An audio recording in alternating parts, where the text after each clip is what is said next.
The Lonestar Supersport out of the box is an untamed and dangerous beast. Its 18S battery supplies a shit-your-pants acceleration, suicidal top speed, and unforgiving brakes which nearly sent me flying off on multiple occasions. I freaking love this board. The Lonestar Supersport's acceleration feels like it punches you in the face and rips your soul apart. Simply put, its real-world performance is overwhelming, raw, and endless. You get what you paid for and more. Spec-wise, the Lonestar Supersport delivers everything it promised to. However, as an owner of 5 different electric skateboards over the past 5 years, I felt like my expectation of the Lonestar Supersport didn't quite align with my initial expectations. Let me explain. The Lonestar Supersport is one of the most expensive electric skateboards you can buy. With high price tag comes high expectations for great experiences. I want to reiterate that Lacroix delivered everything it promised to on paper. But my initial experience fell short slightly. Experiences that can't be written down as a spec. Do I love this board? Heck yeah I do, but I think some things can do a little bit better. This is just my personal experience and you may have a complete different experience. Let me know down below and I would love to hear what you have to say about your experience with Lacroix.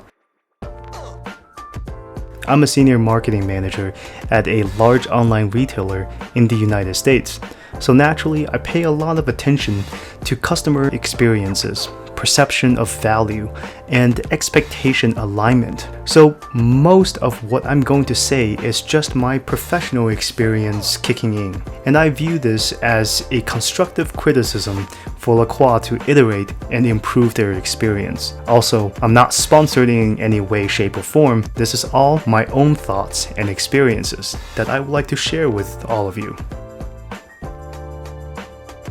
My Lonestar Supersport rumbles quite a bit. It feels like as if the wheels are not completely round. This definitely kills a bit of my excitement as this rumbling sensation diminishes that premium experience feeling. This issue can be fixed without spending a lot of money.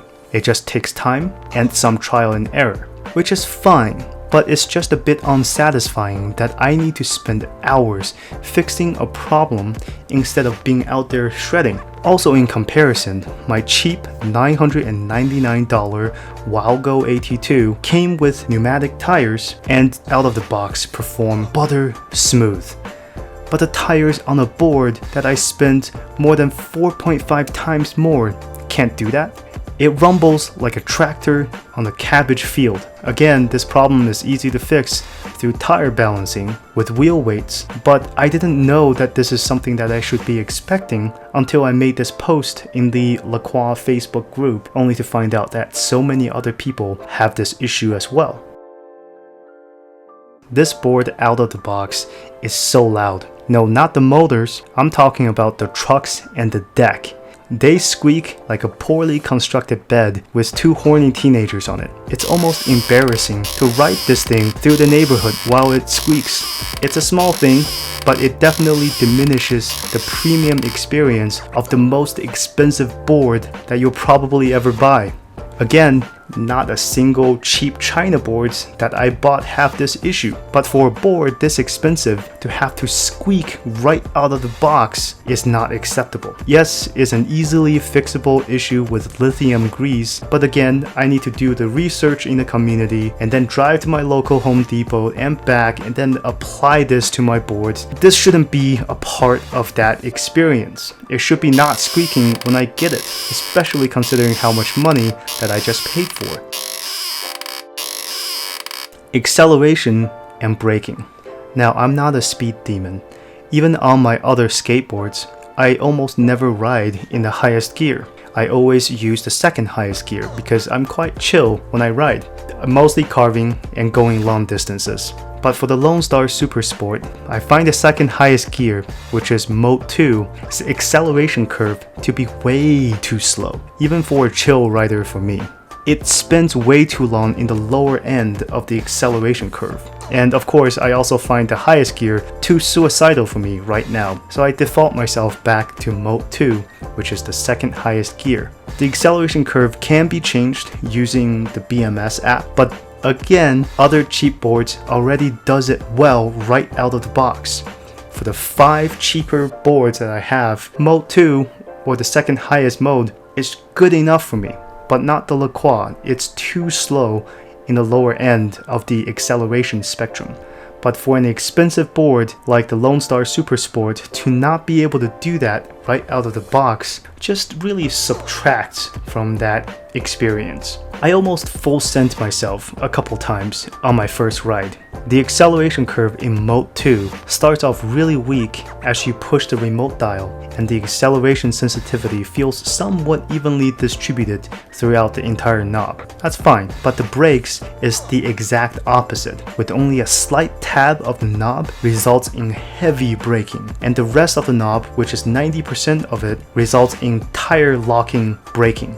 So out of the box, the shallow acceleration curve of Mode 2 may lead newer riders to believe that the brakes is on a similar curve. This is true on all 5 of my other boards. This sensitive braking in Mode 2 may lead to unnecessary injuries. Again, all of this is changeable using the BMS app, but for someone like me who knows nothing about electricals, this may be more dangerous as I may damage the board and batteries in the process, and I need to spend a lot of time learning how to adjust the app before I'm confident enough to do so. As for now, I'm just trying to get used to the braking curve before I change anything in the BMS app.